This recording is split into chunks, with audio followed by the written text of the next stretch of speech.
porque él prometió venir los miércoles, pero dice que, mira, no le puedo reclamar porque tiene tantísimo trabajo que yo sé que le es imposible venir todos los miércoles. Marcelo, me da mucho gusto que estés aquí con nosotros en Radio Universidad. Muchas gracias, un gusto estar con ustedes, gracias por la invitación. Este programita de las 3 de la tarde es extraordinario para quien va saliendo de la chamba, para quien va rumbo a la casa, para quien va a recoger a los niños, para quien va saliendo de la escuela. Es un buen horario para tener un noticiero. Muchas gracias por invitarme. No, al contrario, gracias por estar aquí.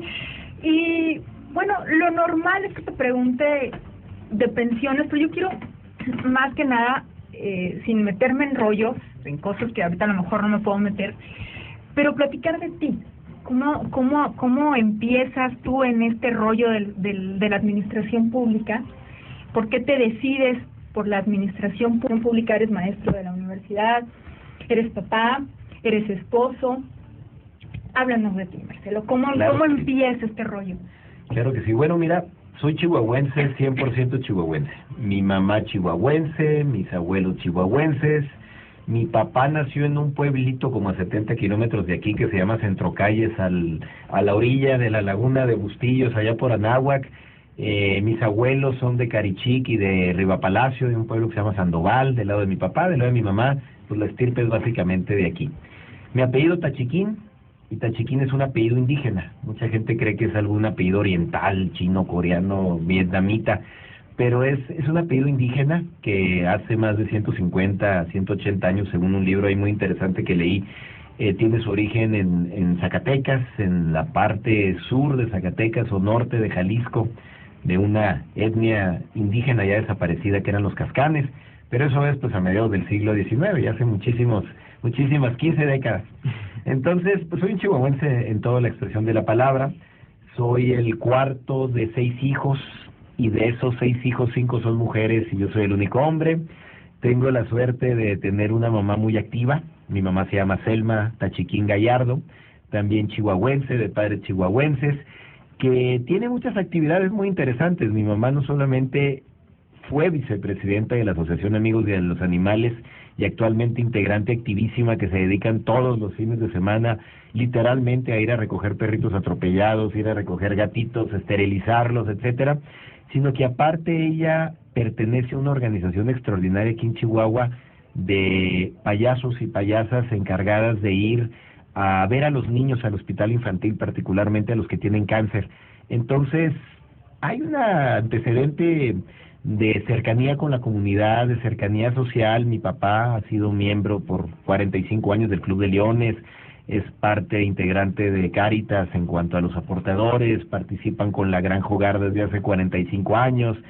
Hay un antecedente chihuahuense filantrópico bonito en mi familia. Yo en lo particular, cuando nazco en mi partido en mi familia no hay ningún partido de preferencia, ni eran priistas ni eran panistas. Mi adolescencia, que fue en los años 80, la paso en una época donde el PAN tenía mucha presencia, aquel famoso verano caliente de los 86 y en el 83 y en el 92, cuando gana el PAN por primera vez. Pues esos fueron mis años de adolescencia. Yo soy nacido en el 72, entonces en esa mera época yo andaba noviando, ¿no? A los 13, a los 14, a los 15, en secundaria. Y en mi casa nunca hubo un partido en particular por el que se decantara la familia. Algunas de mis hermanas tenían novios que eran panistas y de otro lado mi papá fue taxista durante muchos años y tenía de alguna manera una afiliación con la CTM, con el Frente Único de Trabajadores del Volante, y pues ahí le quedaba el matiz de priista de alguna época, pero no había una preferencia. Cuando llega mi época, yo decido afiliarme al PRI, yo decido encaminarme porque era lo que me convencía en ese momento, y no era el mejor momento para afiliarte al PRI. Yo me afilié al PRI en el 93, y en el 93 el gobernador de Chihuahua era panista, y el Congreso del Estado de Chihuahua era panista, y ser priista no necesariamente era lo más atractivo y lo más interesante, y aún así a mí me convenció en 1993 volverme priista. Al día de hoy tengo 20 años militando en el partido. He tenido la suerte, Magali, de construir toda una trayectoria o biografía a partir de la participación política. Es muy fácil decir, yo tengo 30 años en el partido. Sí, bueno, pero de esos 30 años en el partido, pues nomás ibas a votar. Lo interesante es a qué te dedicaste durante todos estos años. Y estos últimos 20 años yo me dediqué a 2 cosas desde el punto de vista profesional. A estudiar, porque después de mi licenciatura tuve la oportunidad de construir un posgrado, una maestría, una especialidad y un doctorado. y a participar de tiempo completo en las actividades políticas de Chihuahua. A los 22 años fui electo diputado suplente, a los 25 años me tocó ser diputado local propietario, a los 29, 30 años tuve la oportunidad de terminar mi maestría, a los 33 me doctoré, a los 34 conocí a Claudia, a los 36 me casé con Claudia, y ahorita, ya con casi 5 años de casados, tenemos un niño precioso, extraordinario, de 1 año y medio. Esperemos que pronto venga otro bebito que nos mande Dios, o bebita, pero ahorita tenemos un nene extraordinario de 1 año y medio que se llama Iker, y que verdaderamente nos cambió la vida a mí y a mi esposa Claudia, para bien y para extraordinario. Aunque anoche me lo tuve que llevar a la cama porque le están saliendo unas muelitas y le dio temperatura, me estuvo tosiendo en la cara toda la noche. Yo tengo mi clase a las 7 de la mañana todos los días, pero aún así no tiene precio lo que significa ahorita, después de esta entrevista, poder llegar a la casa a ver a mi hijo, que no voy a llegar porque tengo que ir al aeropuerto ahorita, pero es una emoción indescriptible, y solamente los papás y los mamás lo pueden entender, lo que significa llegar a la casa a ver a tus nenes o a tus nenas. ¿Por qué la administración pública siendo tan difícil, Marcelo? Tiene que venir en el ADN. ¿Por qué la ingeniería civil siendo tan difícil? ¿Por qué la aeronáutica siendo tan difícil? ¿Por qué ser bombero siendo tan difícil? Creo que es un tema de ADN. Yo creo... Bueno, yo tengo el ADN de la política y para nada. O sea, no, le huyo. Tienes razón. Yo creo que el ADN, desde el punto de vista muy de la plática que estamos teniendo ahorita, te lo puede heredar tu papá, o lo puedes traer ya grabado con algún tipo de tendencia. A mí no hay cosa que me apasione más que la política. A mí no hay cosa que me apasione más que la academia, dar clases, estudiar, escribir, producir conocimiento nuevo para poner a disposición de la gente. Tú le puedes preguntar a mis compañeros de trabajo en pensiones cómo me llevo con ellos. Es una extraordinaria relación. O sea, sí, soy duro y tengo que sacar adelante los proyectos. No es cosa menor administrar una institución que tiene 4.500 millones de pesos de presupuesto. No es una cosa menor administrar una institución que tiene más de 1.100 compañeros de trabajo. No es fácil administrar una institución que tiene 55 delegaciones en 55 municipios distintos. Pero la relación que hemos construido es una relación de mucha cordialidad. Tú lo puedes ver en donde te pares de la institución, que hay muchísima cordialidad, y eso solamente puede suceder cuando estás contento. ¿Por qué la administración pública, me preguntas? Yo creo que lo traía en el ADN, porque nadie, y absolutamente nadie en mi familia, se dedica al servicio público. Pero no solamente mis 5 hermanas, mis 2 papás y mis cuñados, que son esposos de mis hermanas. Tampoco mis primos, y tengo 75 primos, ninguno trabaja en el gobierno. Creo que uno es tránsito, mi primo Edgar creo que trabaja en tránsito, es agente de vialidad, pero nadie trabaja en el gobierno, ni mis tíos ni mis tías. Es un tema de ADN que no, ahora sí que voy a usar una palabra muy materna, no lo mamé en la casa. Es un tema que poco a poco creo que fui descubriendo en mi personalidad, y dice mi mamá que a los 4 años le dije por primera vez que yo quería andar en estos ambientes. Quién sabe si sea cierto, porque yo no me acuerdo, pero eso es lo que dice cada vez que le pregunto. ¿No está muy deteriorada la imagen del político en México, Marcelo? Yo creo que el propio político ha contribuido con sus excesos a que la imagen no sea lo que esperábamos. Fíjate, te voy a poner un ejemplo. Cuando escuchas la palabra burócrata, lo primero que te viene a la mente es lentitud, lo primero que te viene a la mente es trámites despacio, parsimonia. Cuando oyes cómo es burocratizada tu oficina, bueno, pues ya estamos hablando de palabras mayores, cuando la palabra burocracia es una palabra preciosa. Si tú le haces un análisis etimológico del griego antiguo de lo que significa burocracia, lo divides en 2 palabras y significa buró y kratos.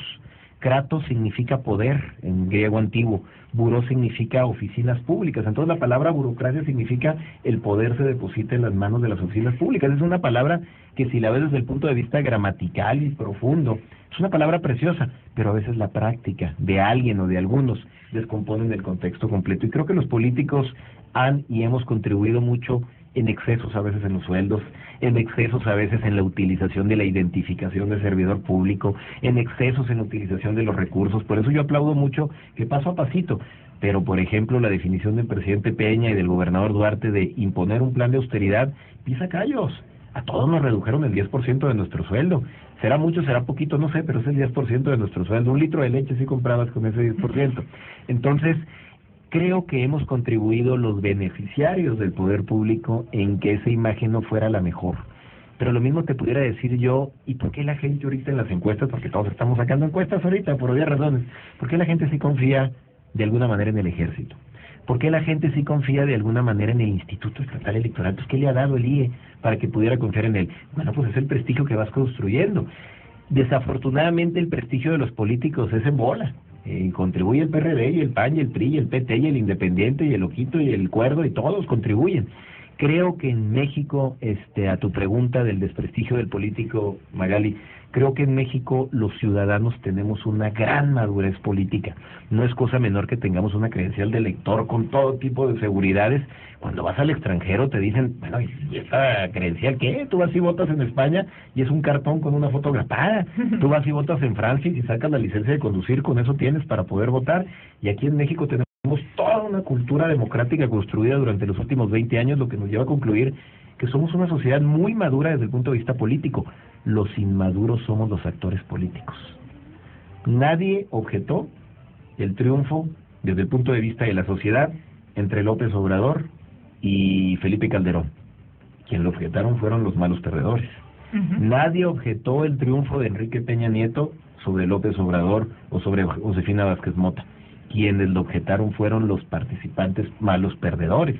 Entonces esto nos lleva a concluir que hay una sociedad madura políticamente, pero somos los actores los que tenemos que tener otra actitud. Y terminaría esta pregunta que me hacías haciendo una reflexión. ¿Por qué tanto escándalo en México cuando hubieron 7 u 8 puntos porcentuales de diferencia entre Peña Nieto y López Obrador? Escándalo de López Obrador, por supuesto. Cuando, si tú ves cómo quedó Obama con relación a Mitt Romney, Obama le ganó a Mitt Romney por 1.2 puntos porcentuales y nadie dijo nada. ¿Por qué? Porque hay madurez, no solamente de los actores políticos, no solamente de la ciudadanía, sino también de los actores políticos. Para competir hay que saber ganar, pero también hay que saber perder. ¿Eres un político idealista? Ya por último, la última pregunta. ¿Eres idealista? Soy un político espiritual, soy un político con fe, soy un político que construye la esperanza, soy un político que cree en lo increíble y ve lo invisible, y creo que esto es precisamente lo que te lleva a tener la capacidad de hacer con lo mismo más cosas, siendo creativo, siendo inventivo. De ninguna manera. Ahí está el estacionamiento ecológico de pensiones de 100 millones de pesos sin pedirle ni un peso extra al gobierno del Estado.